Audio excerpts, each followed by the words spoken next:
नमस्ते भाई और बहनों, आज बात करेंगे 28 जून सोमवार मुख्य समाचार ट्यूडेज ब्रेकिंग न्यूज़ और आप देख रहे हैं एरियन न्यूज़।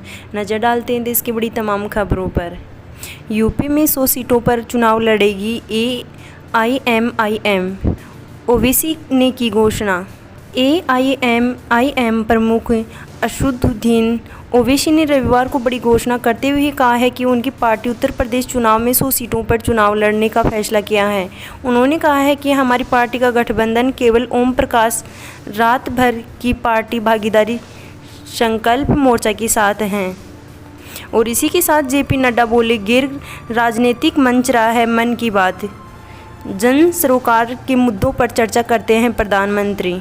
भाजपा के राष्ट्रीय अध्यक्ष JP नड्डा ने रविवार को कहा है कि आकाशवाणी का मासिक रेडियो कार्यक्रम मन की बात पूरी तरह से गैर राजनीतिक मंच रहा है और प्रधानमंत्री नरेंद्र मोदी ने कभी भी इसका राजनीतिक इस्तेमाल नहीं किया।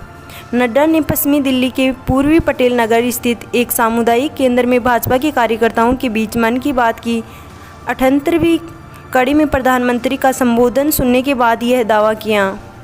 उन्होंने कहा है कि मन की बात की विशेषता यह है कि यह गैर राजनीतिक मंच रहा है। इतने संस्करण हो गए लेकिन एक बार भी प्रधानमंत्री ने कोई राजनीतिक बातचीत इस मंच से नहीं की। और इसी के साथ ICMR की स्टडी में खुलासा, देर से आएगी कोरोना की तीसरी लहर, सरकार ने कहा हमारी तैयारियां पूरी। कोरोना वायरस की दूसरी लहर अभी भी ख़त्म नहीं हुई है कि देश के स्वास्थ्य विशेषज्ञों ने कोरोना की तीसरी लहर पर मंथन करना शुरू कर दिया है।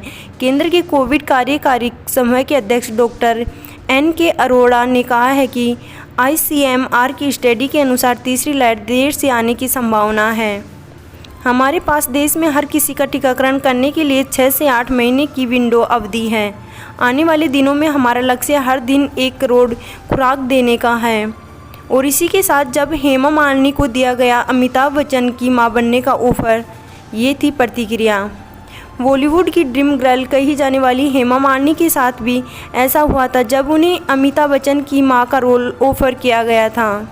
हेमा मालिनी और अमिताभ की जोड़ी पर्दे पर कई बार सजी। जब भी दोनों साथ आए तो दर्शकों ने उन पर खूब प्यार लुटाया। हेमा ने कई बार अमिताभ की पत्नी और प्रेमिका का किरदार निभाया, लेकिन जब उनकी शादी हो गई तो मेकर्स उन्हें अमिताभ की मां का रोल देने लग गए थे। सिर्फ अमिताभ की नहीं बल्कि जितेंद्र की मां का रोल भी ऑफर किया गया था। इस बात का खुलासा हेमा मालिनी ने सिमी ग्रेवाल के साथ एक इंटरव्यू में किया था। और इसी के साथ धर्मेंद्र का ये डांस देख फिदा हुई थी हेमा मालिनी। शुरू हुई साथ निभाने की प्रतिज्ञा। फिल्म प्रतिज्ञा धर्मेंद्र के निजी जीवन और कैरियर दोनों का टर्निंग पॉइंट मानी जाती है। पहला टर्निंग पॉइंट तो यह है कि तमाम बातों, मुलाकातों और 8 फिल्मों का तुम हसी में जवा, शराफत, नया जमाना, सीता और गीता, राजा जानी, जुगनू, दोस्त व पत्थर और पायल में साथ काम करने के बाद हेमा मालिनी और धर्मेंद्र ने इसी फिल्म की शूटिंग के दौरान पहली बार एक दूसरे के दिल की बात समझी। धर्मेंद्र के बोलेपन पर हेमा मालिनी में जट यमला पगला दीवाना की शूटिंग वाले दिन ही फिदा हुई और गाने की शूटिंग पूरे करने के बाद हेमा मालिनी ने धर्मेंद्र के सामने पहली बार अपनी मोहब्बत को स्वीकार किया। इस फिल्म के करीब 5 साल बाद दोनों ने शादी भी कर ली। धर्मेंद्र और हेमा मालिनी की जोड़ी इसके बाद 21 फिल्मों में और बनी।